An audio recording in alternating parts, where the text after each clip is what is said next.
Ако имате болки по време на трениране или при конкретни движения, тези загряващи упражнения могат да ви помогнат. Първото упражнение е вдигане с ласък над глава. Държим погледа напред, тялото е изправено.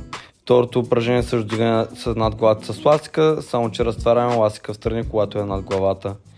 За третото упражнение вдигаме над главата и сваляме до лопатките, като увеличаваме мобилността. Ако има болка, спираме движението.